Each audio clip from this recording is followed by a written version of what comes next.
Hello, everybody, and welcome to another episode of the Women's Meta. I'm your host, Jackson Meyer, also known as East, and today I am very lonely as I don't have anybody in person, but I do have a good guest with us here on Zoom, and I hope he can share some insight on kind of his experience and takes of social media and how he kind of got involved into esports.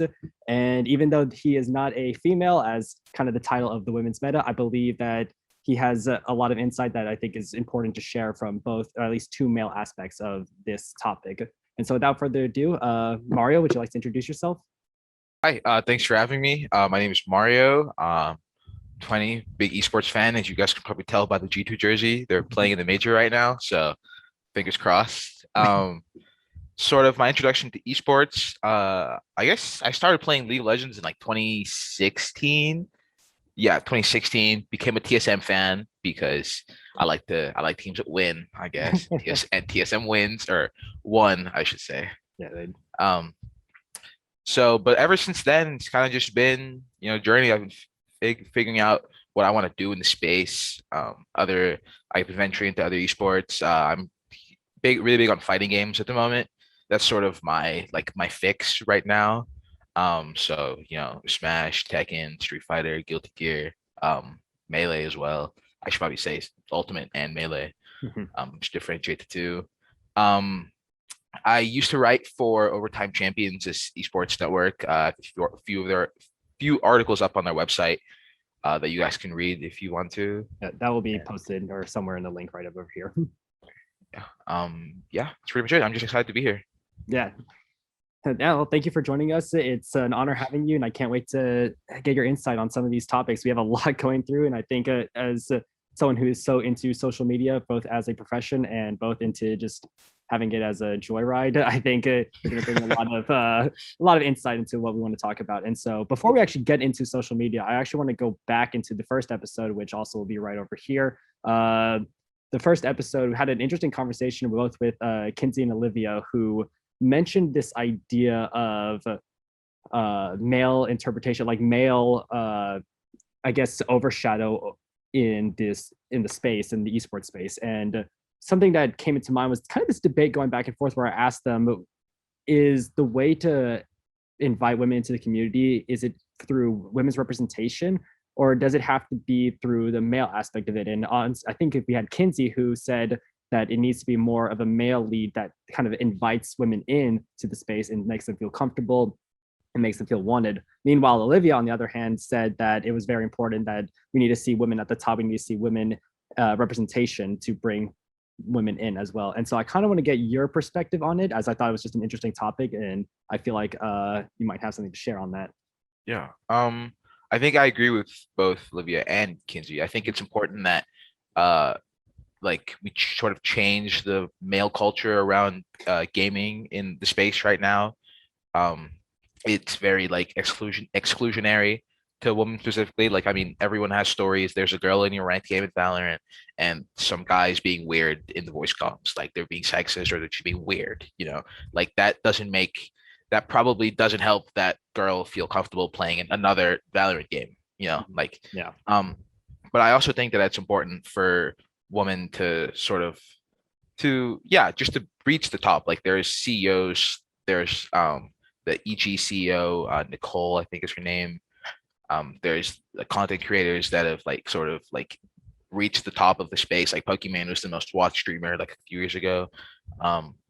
So I think it's important that we as males sort of do our best to make the space more inviting and welcoming to women, and also that women understand that they can do whatever they want in the space as long as you work hard, you'll get to where you want to get to. Mm-hmm.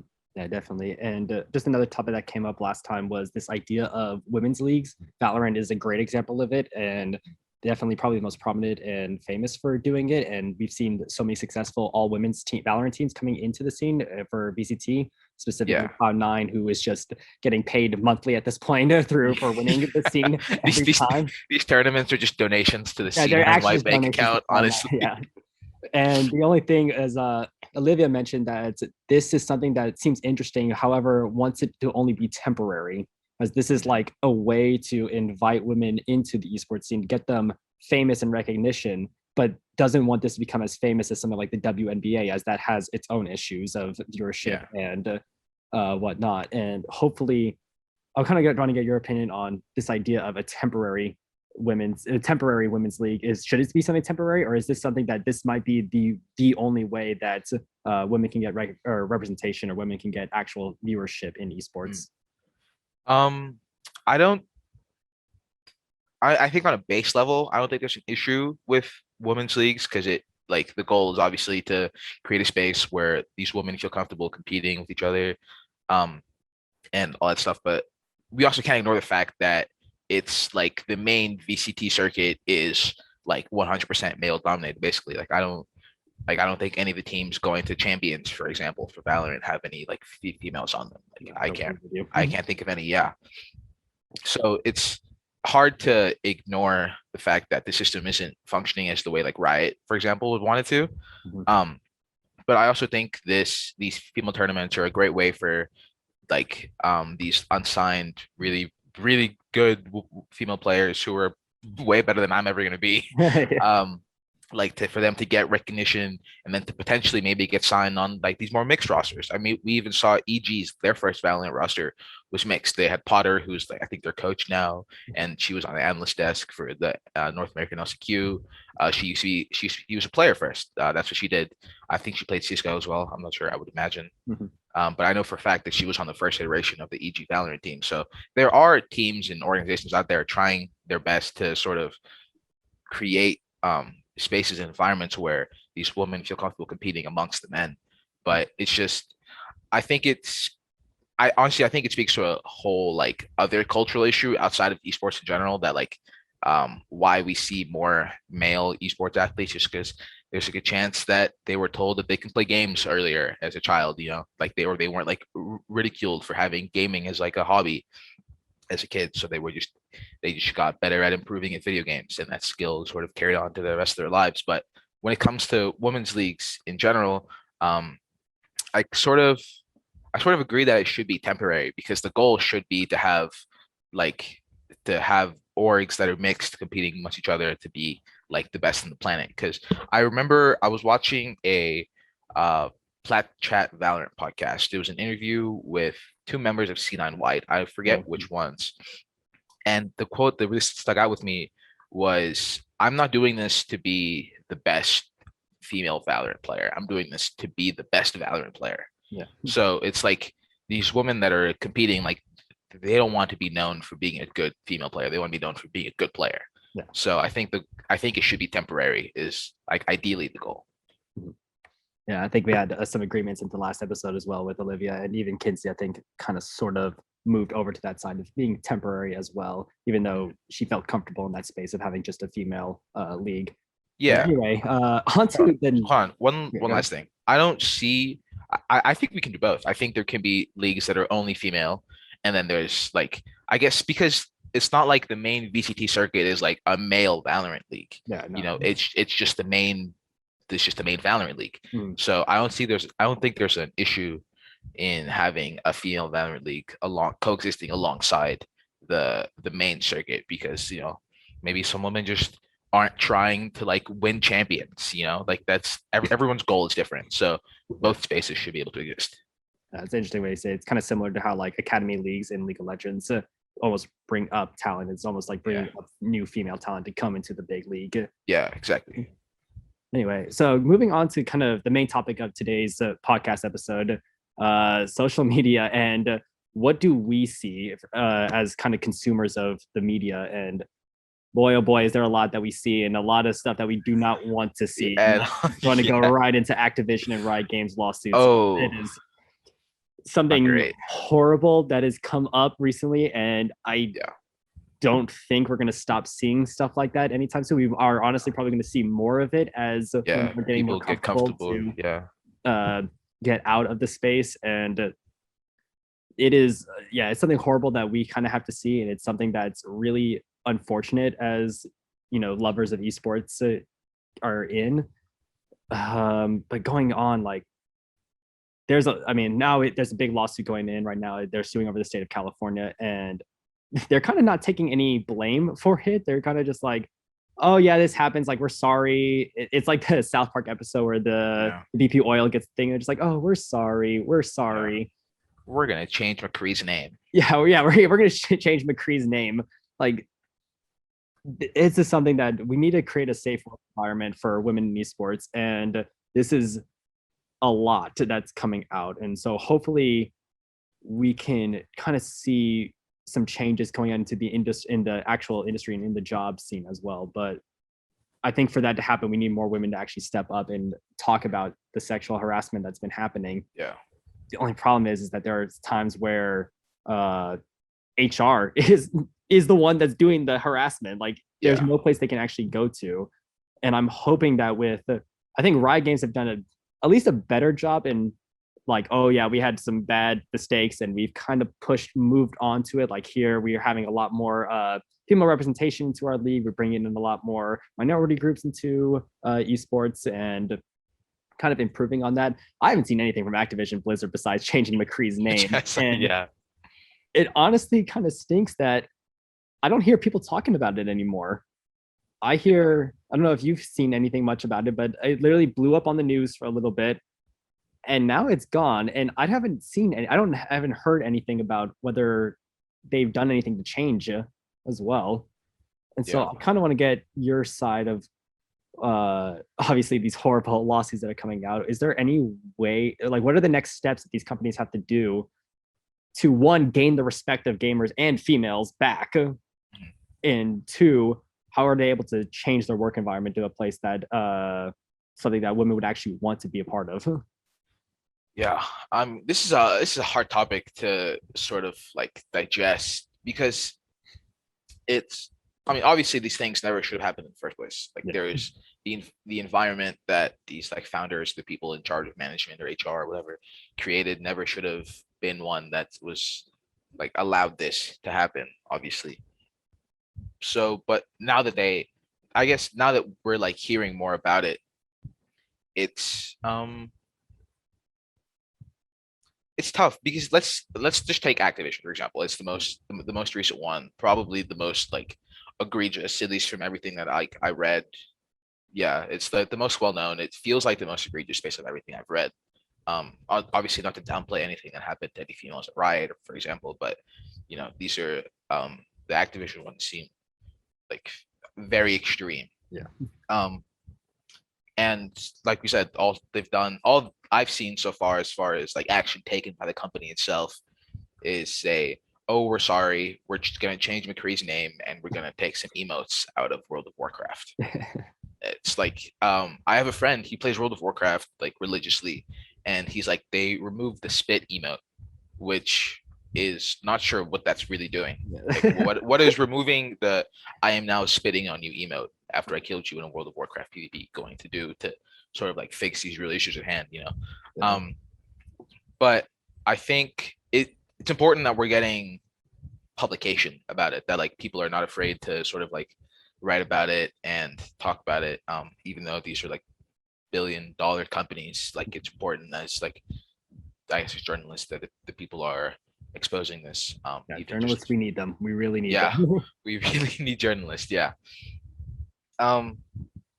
So I'm glad all that is happening, but honestly, as opposed to like, when it comes to next steps, like I I can't think of anything except like fire everyone involved and pick a new like group of people, like pick new chairmen essentially, just like pick new people in charge that will come in and like rewrite the culture of the company and make sure that it's like a diverse group of people. Because a lot of these companies were probably started by a group of men essentially, which is like there's no issue in that. It just is what it is. What it is. They were started by a group of men, but obviously each group is going to have their own like biases because we're all just results of the socialized norms we grew up in. So we have to change the only way to make it a safer space for everyone is to make the people in charge as diverse as possible from as many different backgrounds as possible, and with the shared goal of like, let's make our company a space where we can make awesome video games because that's what we're all here for. Everyone's here because they love playing cool video games, and uh b just make it a space where everyone feels comfortable working for us and consuming our products. So I'm not honestly not sure how they would go about it. I think that's a little bit above my pay grade, but that's what I would like to see, at least Well, I as think like that's as someone who consumes this a lot.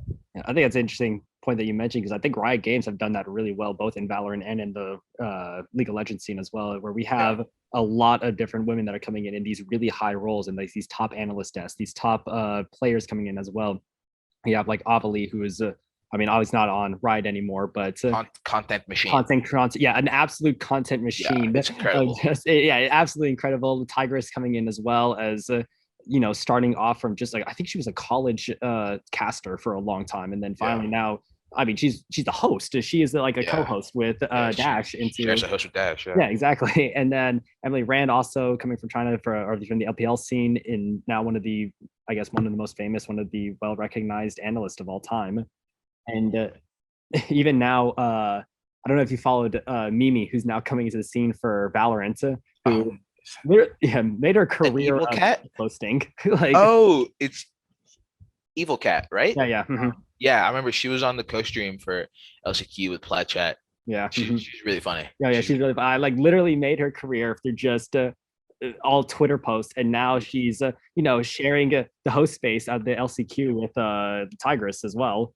And I think it's just something really nice to see for all these content machines and all these content creators are now women that are pumping it out into the scene. So everyone gets to see what they do. Everyone gets to see what they make and what their love and craft of the esports scene. And I think that's something Riot Games has done really well. And now, especially because they're not also all white women. Most of them are white women, but they're also a different, everybody from every background coming into as well. So everyone can see a little bit of themselves in the esports scene. And I think it's allowing women to feel more comfortable to one, get into the space and two, want to pursue the space. And hopefully this can stick.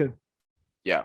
I want to speak on your point about like how everyone can see a bit of themselves, like even in what region is it? It's Europe, the European Valorant scene. There's the host for most of their events is Yinsu Collins, and I think she's great. She's funny. She knows a lot about the game, obviously, and she just like can manage the desk well. And like, there's no reason. And like, there's her, like there's Shocks, there's Law as well, who like does interviews and like hosts sometimes for the LEC. Like, there's so many women doing these things that are and they're so good at it. Like honestly, like a year and a half ago, I wouldn't have seen the point to like replace Dash as the host for the LCS because I was like, this guy's perfect. Yeah, he He's does his job incredible. really well. He's incredible at his job, and like he still is amazing at his job. But like we get to see the Tigers do it in a way that's different, and it's not like necessarily better or worse. I think she's just as good. It's just different, Yeah. and I think as consumers, that's all we should want. We should try to get as many different perspectives and outlooks on this scene that we all like. Mm-hmm. Yeah. I think it's kind of moving a little bit forward as well is that even though Kinsey brought this up in the last podcast episode is that like although this is great that we're actually seeing women in these positions of power and it's almost seeing themselves in it, there's a lot of also sexual content that's coming out with these women in spaces as well. If you read any Twitch chat, if you read any YouTube chat as well, if you see comments on Reddit or whatever of just like these horrible comments that are sexualizing the women that are in these great spots as well. And moderators are not at this position where they can actually do anything about it. There's so much of it they can't just ignore it. If you watch the VCT for women as well, for the women's Valorant League, it's pretty bad as well there. And it's hard to see all this toxicity, especially with these great women that are in positions of power that are higher up in the hierarchy for the esports industry. And I almost want to think that some of this comes to how we see a lot of women on social media. And I want to kind of work our way over to Twitch and this ideal and the brand notion of e-girls in the space. And I think it's something that has honestly hurt women, at least in a professional way of moving forward or like trying to do something substantial with their careers. Because I think Twitch monetizes this really well. This e-girl personality, it's like the same thing as like your target audience is obviously teen males, and you're gonna dress up, put the makeup on, act really feminine, play video games, really well, and you're gonna get a lot of money for that because you're getting a lot of views and it's getting monetized as well. And it's not something that I don't believe is helping professional women in their careers. And I kind of want to get your take on how we move on from this sexualized e-girl content, because I think Pokemon did a really good job of starting off kind of in this space of just like I mean the comments are still there. She's still getting say it's sexualized all the time, and I don't think that's going to change anytime soon. But I mean, she's a professional now. She's like a businesswoman now. She actually has her own brand, her own career going on with her.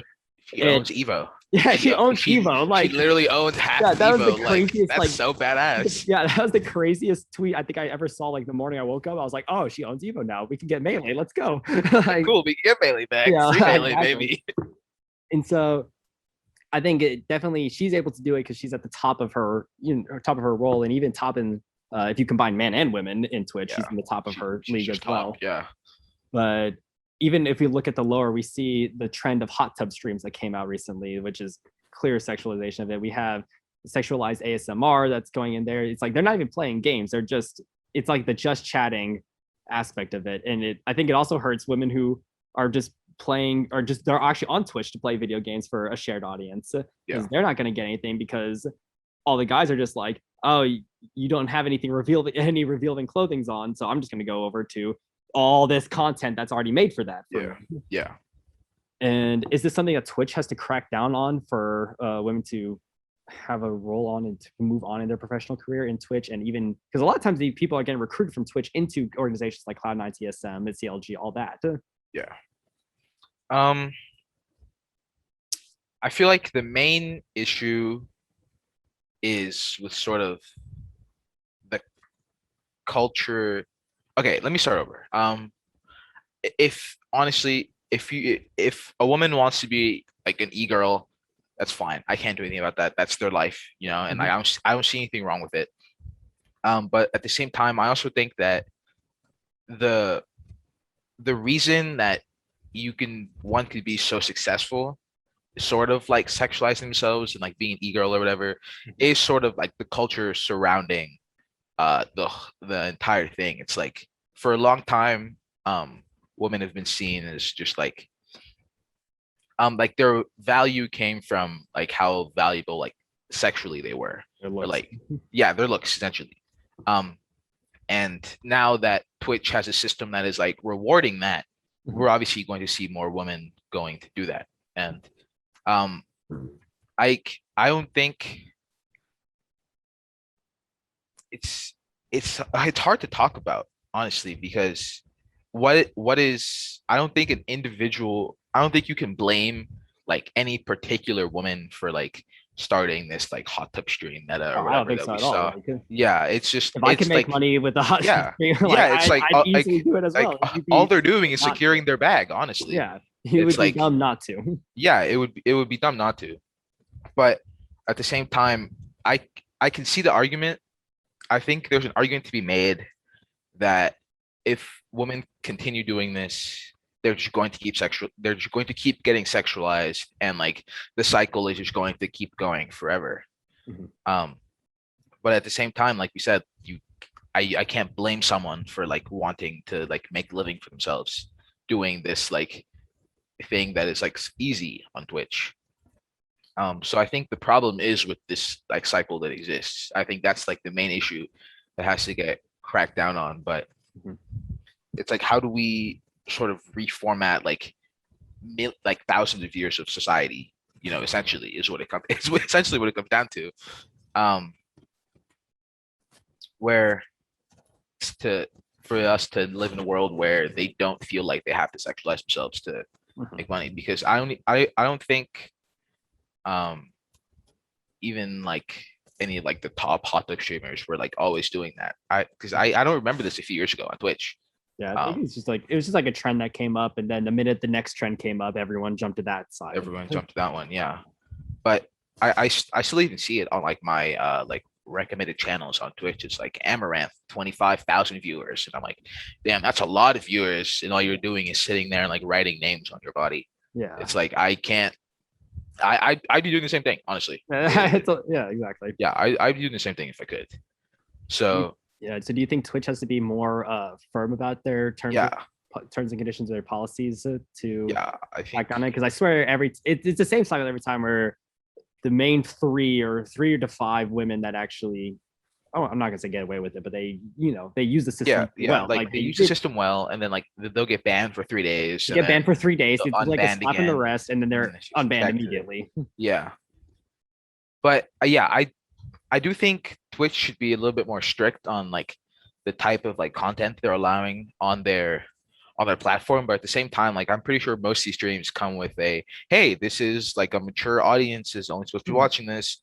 Are you like old enough to like click yes or no? If you're 18 Um, older, then yeah, for the mature content, you know what you're getting into. yeah, like you know what you're getting into, but Oh it's my god, sorry. I don't know, like Twitch is not just a platform for gaming anymore. It started as one, but it's not just a platform for gaming anymore.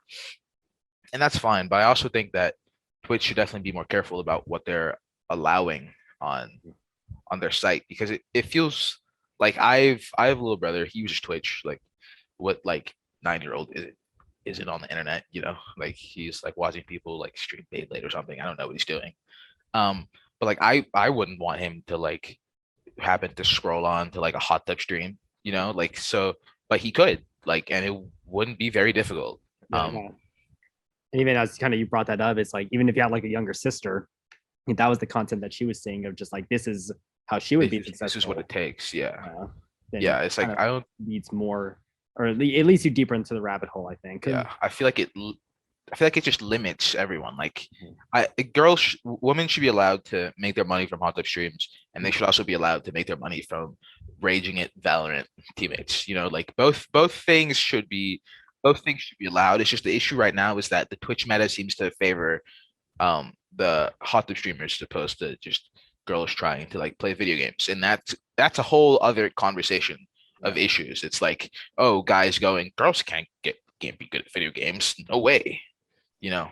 And I think That's a whole other conversation. But yeah, at least the good thing that's happening with these organizations is I don't believe most organizations are hiring or like bringing women into their branding in a way because of their hot tub streams or because of ASMR content that they produce. They're doing it because they're really good at gaming and they have really good content to share. And yeah, it's a content worthy enough to put the C9 brand on or to put the TSM brand on or 100 Thieves brand. 100 Thieves, I think, is the best organization when it comes to yeah, content creation and bringing in female talent especially. Yeah, like there's so all many. these incredible content creators into the scene.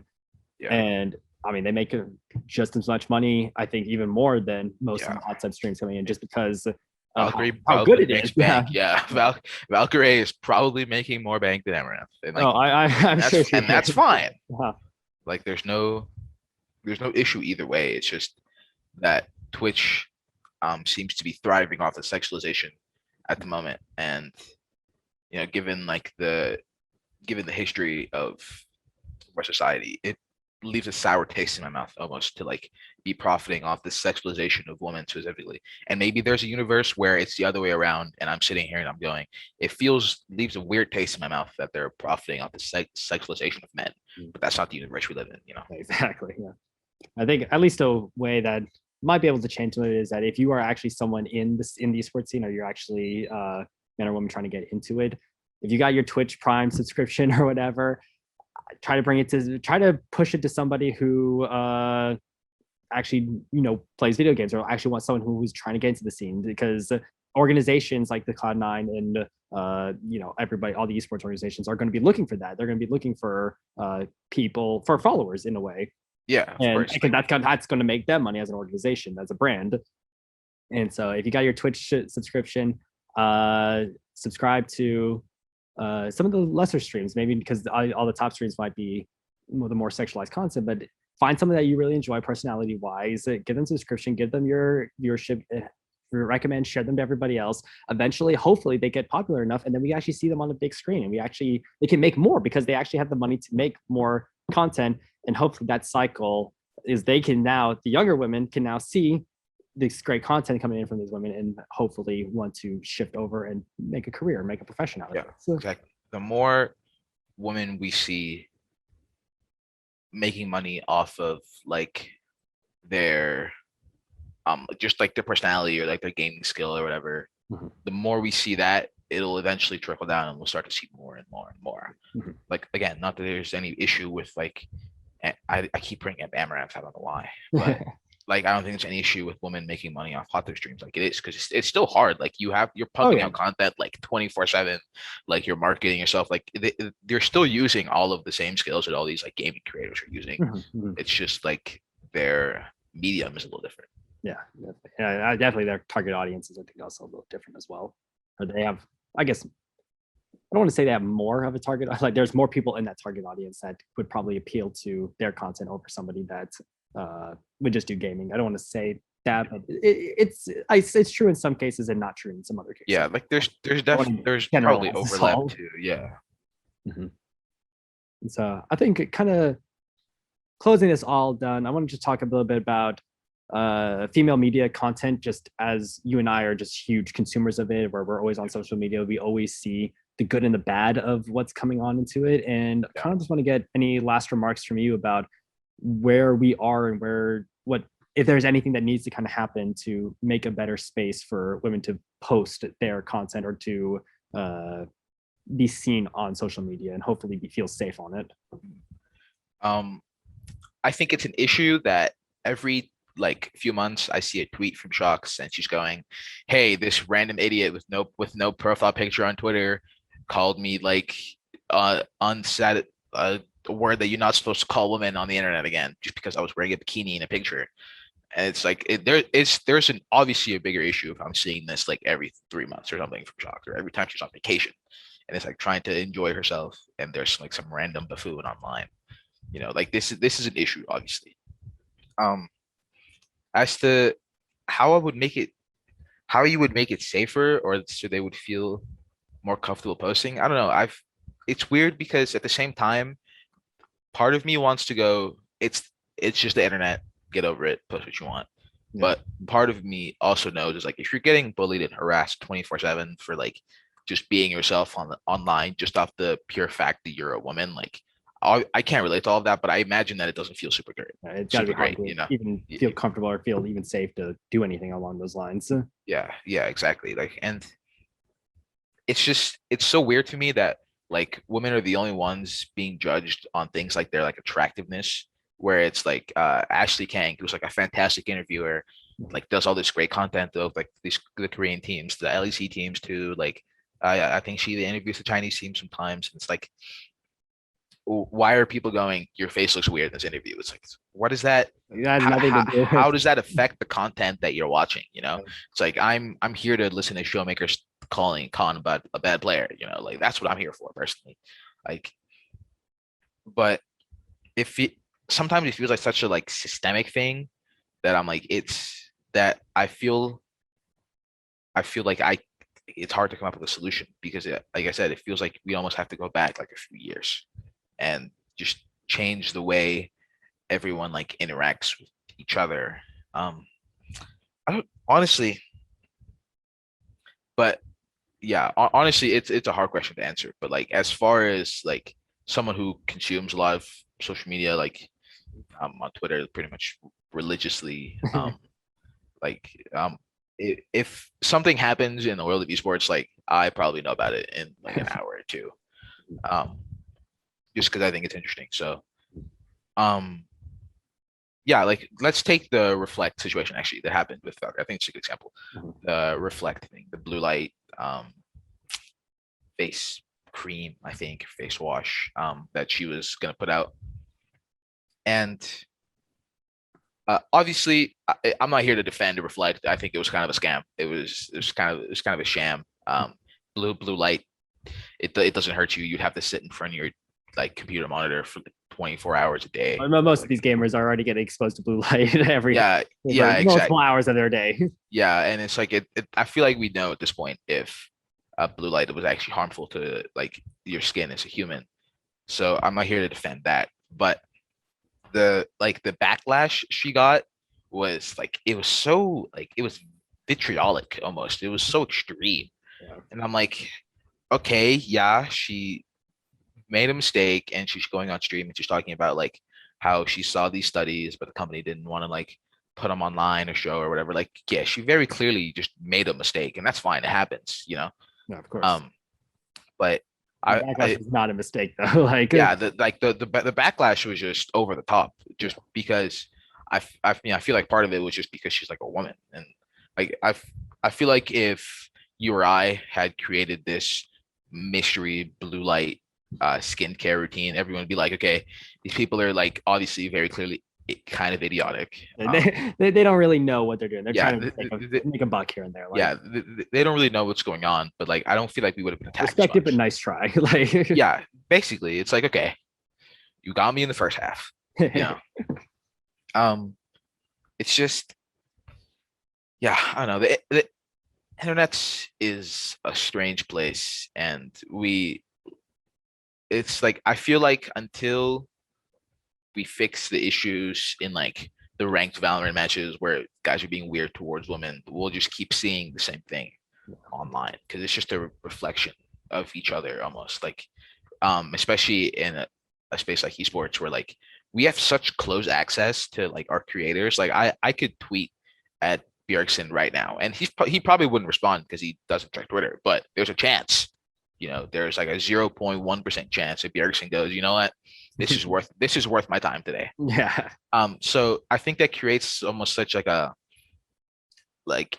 close relationship that it is a little bit too close in my opinion. I feel like it starts to wander into like the parasocial type thing. But just because we have such close access to our creators that it feels like it sort of gives the impression that like, oh, I can say whatever I want because I'm anonymous on the internet. Yeah. You know, and that's not an issue just in esports, but I feel like it's bigger here just because of how close our like all of our mediums are. Like we play these ranked games where I could get Valkyrie on my team, and then if she pops off, I could go online and be like, "Yo, Valkyrie, you did hella good. I was in this last game. Thanks to the W." Or I could go, "You played like trash," you know, and like it's just as easy to do either one. And Um, you're probably going to get the same amount of views or the same amount of clicks on whatever tweet that you posted, whether it was good exactly, or bad. exactly. People will do anything for a crumb of clout. So it's we just have to make it. Honestly, it feels like we either stop giving them like these like trolls, these like sexist trolls attention, or we just like give them more so they feel inclined to stop. But I don't know. You know, it's tough, honestly. Yeah, it's a tough topic. I don't really feel like we came to a good conclusion, but Yeah, no, I mean, it's a tough topic. It's definitely not something that's going to be solved anytime soon, but hopefully, I think at least in my 5 years of being involved in esports media, I think we're definitely in a much better place than we were a long time ago. And I'm assuming that this good trend is just going to continue as bigger organizations, the people at the top are going to start cracking down on the issues at hand. yeah. Yeah, I mean, And things always become more inclusive over time. yeah. I think that's honestly a good way to kind of end the podcast there. We have now an episode talking about some of the community from the women's perspective and from Mario that helped me understand just some social media as like a consumer of what's kind of what we are seeing from the outside. And I think on the next episode, we can really start going in and be like, what's actually happening on the inside. And I'm excited to kind of get into that. Our next guest will be, I think, really insightful for what's going on the inside, how she does as an actual profession in esports, and we can kind of compare some of what she's experienced to what we are seeing. Is like, is this really what's happening, or are we getting the nice view of what's happening actually on the inside, or is it about the same? So I guess that's something we can see hopefully in the next episode. But yeah, thank you so much, Mario, for coming in here. It was a great conversation, and definitely a lot of insight, and I think very helpful for I think everybody watching and for me as well, just to kind of look at what's going on in the industry as a whole and the industry that we all love so much. Of course. Yeah, thank you for having me. All right. Thank you so much for watching. Please comment, like, share, subscribe, do all that stuff and above. Good link to Mario's Twitter if you want as well, or like any links or social you want to follow him will be out here on the screen as well. Thank you so much for joining, and I can't wait to see you guys in the next episode. Thank you so much.